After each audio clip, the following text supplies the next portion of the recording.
Brothers technical institute आपको repairing और maintenance training provide करता है, जिसमें AC, fridge, washing machine, oven, geyser, chimney, water purifier, gas stove की ट्रेनिंग दी जाती है। भारत में केवल एक संस्थान जो आपको 100% प्रैक्टिकल के साथ बिजनेस और नौकरी के लिए लाइफ टाइम सपोर्ट देता है। अभी सिस्टम में हम ये भी चेक कर लेंगे कि जैसे हमारा जो डिस्चार्ज है, तो कभी कभी क्या होता है कंप्रेसर डिस्चार्ज से भी ऑयल मतलब डिस्चार्ज करता है, कभी कभी मतलब वो इतना माइनर लेवल पे करता है, उससे भी चोक होने के चांसेस होते हैं। तो वो भी हम एक बार चेक कर लेते हैं इसमें। तो पहले मैं जैसे कंडेंसर इसमें जो लगाया है वो पहले खोल लेते हैं इसमें से।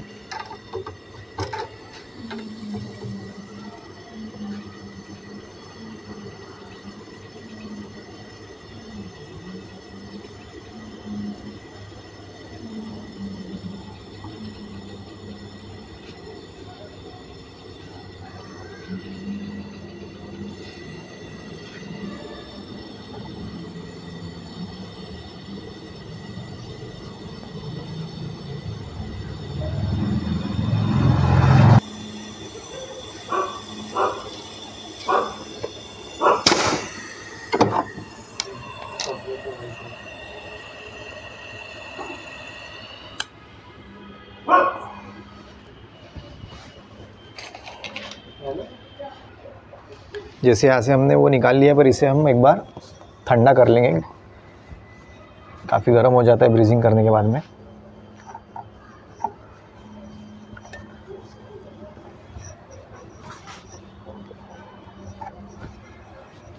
अब इसमें हम जैसा कंप्रेसर स्टार्ट करके ये चेक करेंगे कि इसका ऑयल तो डिस्चार्ज से ये फेंक नहीं रहा है, क्योंकि उस वजह से भी चोक होने के चांसेस बढ़ जाते हैं। सिस्टम मैंने स्टार्ट कर दिया है, तो एक बार चेक करेंगे हमारा इसमें कंप्रेसर ऑयल तो डिस्चार्ज नहीं कर रहा है वहाँ से। देखिए अभी सिस्टम स्टार्ट हो गया हमारा।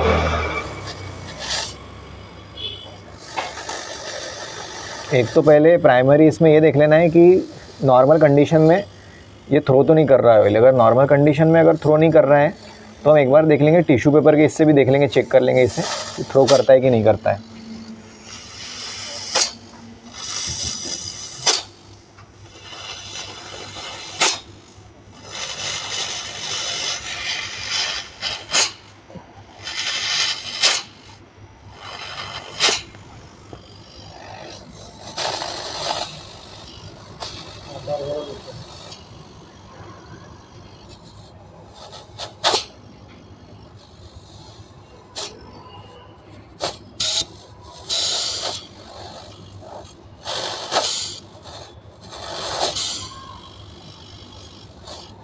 नॉर्मल कंडीशन में भी चेक कर लिया इसमें, वैसे तो ऑयल तो डिस्चार्ज नहीं कर रहा है। एक बार टिश्यू पेपर के इससे भी चेक कर लेंगे ऑयल डिस्चार्ज कर रहा है कि नहीं कर रहा है।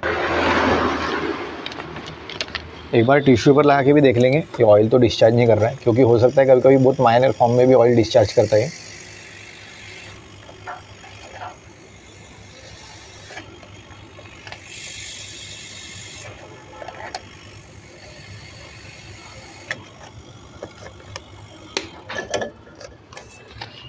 एकदम क्लीन है, कोई भी ऑयल डिस्चार्ज नहीं हुआ इसमें से, मतलब हमारा कंप्रेसर तो अभी ओके चल रहा है। अभी हम सिस्टम को पैक करते हुए चलते हैं। तो पहले हम कंडेंसर का जैसे यहाँ से जो डिस्चार्ज हो रहा है कंडेंसर में जा रहा है वो पैक कर देते हैं। उसके बाद में जो हमने डमी किया था वो ओपन कर लेके यहाँ से फ्लश कर लेंगे हम सिस्टम को। तो स्टेप बाय स्टेप इसे फ्लश करते हैं हम सिस्टम को।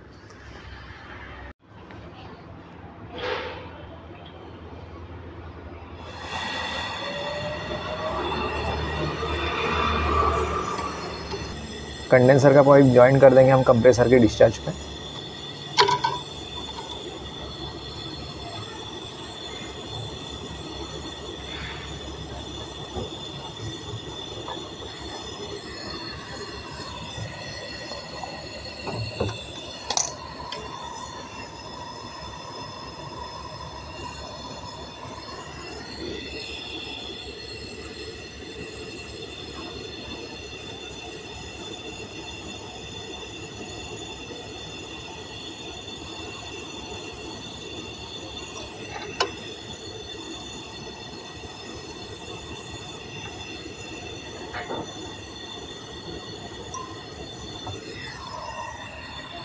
जैसे कंप्रेसर के डिस्चार्ज से हमने कंडेंसर को ज्वाइन कर दिया है, और जो कभी कंडेंसर का डिस्चार्ज आ रहा है हमारा जहाँ पे फिल्टर लगता है वहाँ का भी डमी हम एक बार खोल लेते हैं।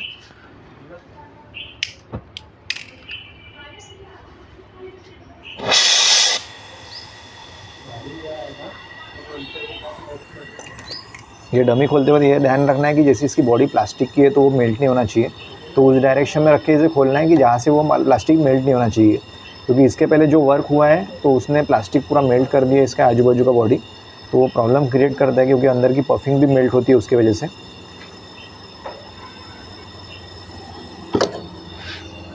तो इसका भी डिस्चार्ज हमने खोल लिया है। अभी जैसे हम नाइट्रोजन का प्रेशर हम स्टार्ट करते हैं, उसके बाद में एनआरवी पे इसे लगाते हैं नाइट्रोजन के इसको, और उसके बाद में कंप्रेसर स्टार्ट करके नाइट्रोजन से इसे फ्लश करते हैं। तो अभी जैसे कंप्रेसर से हम कंप्रेसर स्टार्ट करेंगे तो नाइट्रोजन हम इसके एनआरवी पे लगाएंगे, तो एनआरवी से होते हुए डिस्चार्ज से निकलते हुए जो कंडेंसर का फिर डिस्चार्ज होता है, यहाँ पे डमी लगाए थे वहाँ से ये रिटर्न निकलेगा प्रेशर। तो एक बार उसे स्टार्ट करते हैं हम। नाइट्रोजन हमने स्टार्ट कर दिया है, तो नाइट्रोजन में इसमें लगाने से पहले तो ये हमें कंप्रेसर स्टार्ट करना है, कंप्रेसर स्टार्ट होना चाहिए, उसके बाद भी नाइट्रोजन यहाँ से टाइट करना है हमें। देखिए कंप्रेसर अभी इसका स्टार्ट हो गया है, तो मैंने इसमें नाइट्रोजन का चार्जिंग लाइन अभी इसमें लगा दी है। तो अभी इसमें हम फ्लश करेंगे इस सिस्टम को नाइट्रोजन से।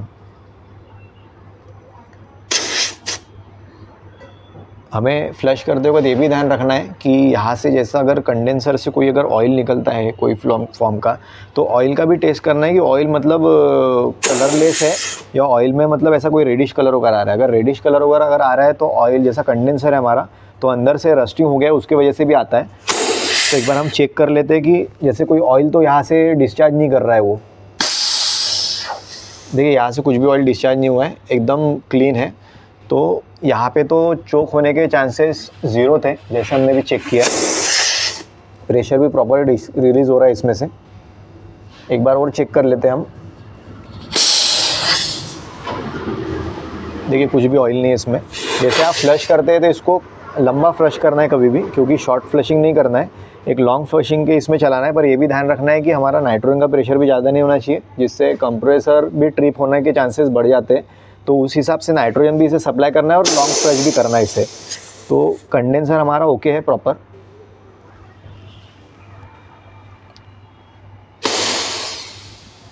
अभी कैसा मैंने आपको बताया कि जो एटमॉस्फेयर में मॉइस्चर ज़्यादा है, मॉइस्चर इस रीज़न से ज़्यादा है कि जैसे अभी विंटर चल रहा है तो विंटर में एटमॉस्फेयर में मॉइस्चर ज़्यादा हो जाने की वजह से इसे अगर हम प्रॉपर फ्लश नहीं करते तो सिस्टम हमारा चोक भी हो सकता है और ये चांसेस काफ़ी बढ़ जाते हैं। तो नाइट्रोजन की हेल्प से अगर हम फ्लश करते हैं तो एकदम ये प्रॉपर इंजीनियरिंग मेथड होता है, जिससे मतलब ड्राई फ्लशिंग होती है एकदम। ठीक है, तो अभी हम स्टेप बाय स्टेप इसे फ्लश कर लेते हैं।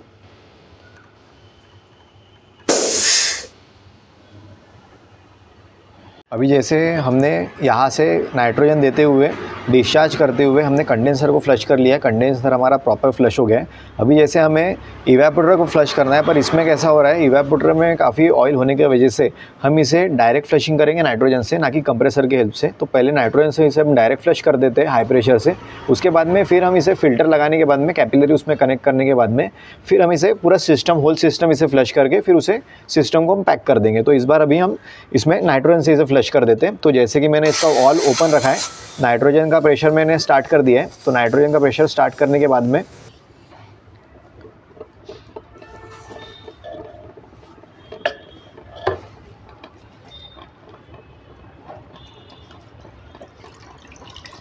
इसका डमी हमने खोला था, तो डमी खोलने के बाद में जैसे इसमें ऑयल रहने की वजह से ऑयल जल गया, इसलिए इसमें से जैसे यहाँ से धुआं आ रहा है। नॉर्मल है वैसे, क्योंकि हमें इसे फ्लश करना है अभी। तो पहले हम इसे ठंडा कर लेते इस पाइप को, काफ़ी गर्म हो जाता है अगर ब्रीजिंग हम करते हैं तो।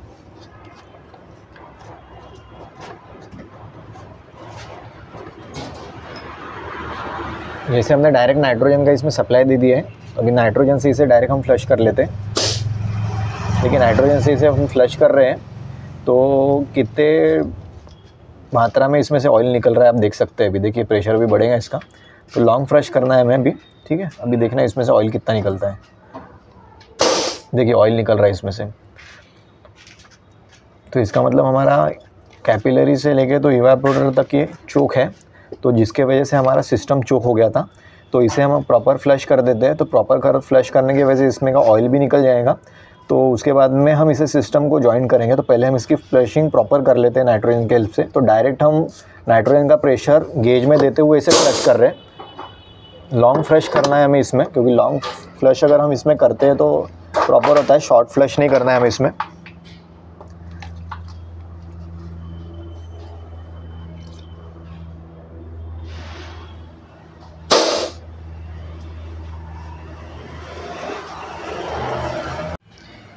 जब इसकी हम फ्लशिंग करते हैं तो हमने जैसे इसके कैपिलरी पे गेज लगा के फ्लश कर रहे हैं नाइट्रोजन डाल के, तो इसमें ये ध्यान रखना है कि जो हमारा गेज होता है वो कम पीएसआई का नहीं रहना चाहिए, क्योंकि कम पीएसआई का रहता है तो देख सकते हैं आप इसका रिटर्न प्रेशर भी उसमें आ ही रहा है ना, क्योंकि कैपिलरी है यहाँ पे,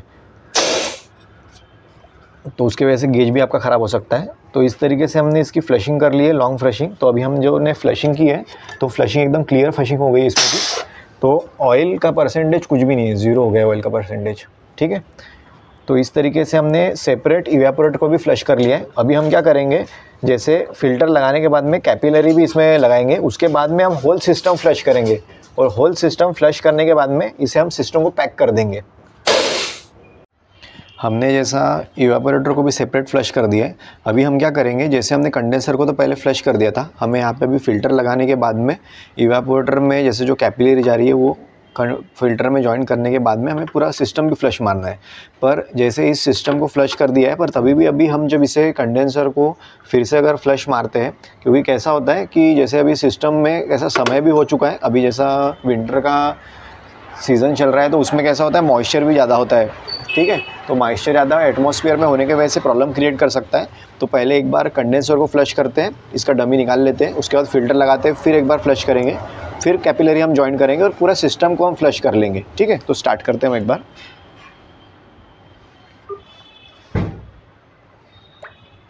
कंडेंसर की डमी हम खोल लेते हैं। जैसे हमने कंडेंसर को डमी लगा दिया था, क्योंकि जैसे मैंने आपको बताया एटमॉस्फेयर में जैसा मॉइस्चर ज़्यादा होने की वजह से सिस्टम में प्रॉब्लम आता है। तो हम कैसे इसके कंडेंसर की डमी खोलने के बाद में एक बार कंडेंसर भी इसे फ्लश कर लेंगे नाइट्रोजन की हेल्प से, और उसके बाद में स्टेप बाय स्टेप सिस्टम जोड़ते हुए जाएंगे और फ्लशिंग करते हुए जाएंगे।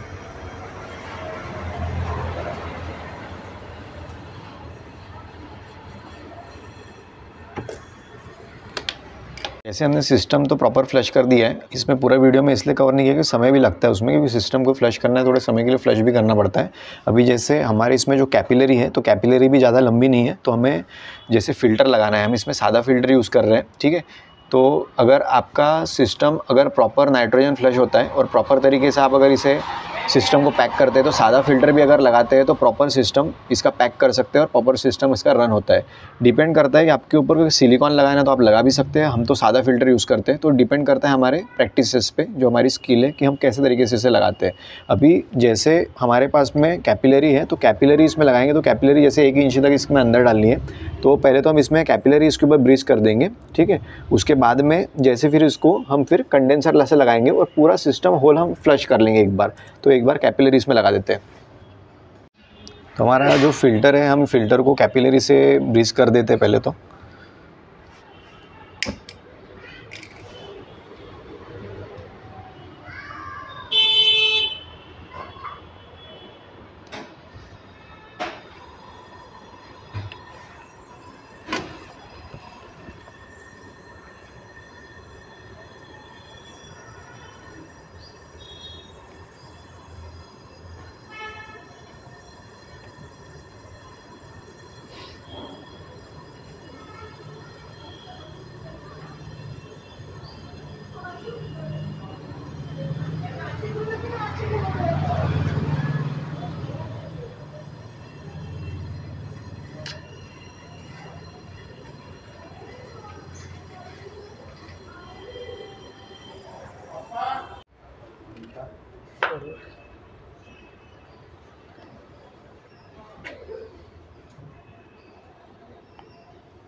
अभी हमने इसमें फ़िल्टर भी लगा दिया है। अभी जैसे इसका जो सक्शन है, जैसे कंप्रेसर पे सक्शन लगा है, सक्शन की डमी हम खोल लेंगे, और जैसे इवेपोरेटर से जो इसका सक्शन का पाइप आ रहा है तो इसे हम जॉइन कर देते हैं।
तो इस तरीके से इसमें हमने सिस्टम पूरा पैक कर दिया है, फ्लश भी हो गया है। अभी सिस्टम में हम पूरा नाइट्रोजन डाल के देखेंगे कि पूरा सिस्टम, होल सिस्टम जो हमने पैक किया है उसमें तो कहीं पे लीकेज नहीं है। तो एक बार इसमें होल सिस्टम में हम नाइट्रोजन फिल कर देते हैं और एक होल सिस्टम को हम नाइट्रोजन टेस्टिंग के लिए छोड़ देते हैं। उसके बाद में इसमें हम आगे का प्रोसेस फॉलो करेंगे। ब्रदर्स टेक्निकल इंस्टीट्यूट आपको रिपेयरिंग और मेंटेनेंस ट्रेनिंग प्रोवाइड करता है, जिसमें AC, fridge, washing machine, oven, geyser, chimney, water purifier, gas stove की ट्रेनिंग दी जाती है। भारत में केवल एक संस्थान जो आपको 100% प्रैक्टिकल के साथ बिजनेस और नौकरी के लिए लाइफ टाइम सपोर्ट देता है।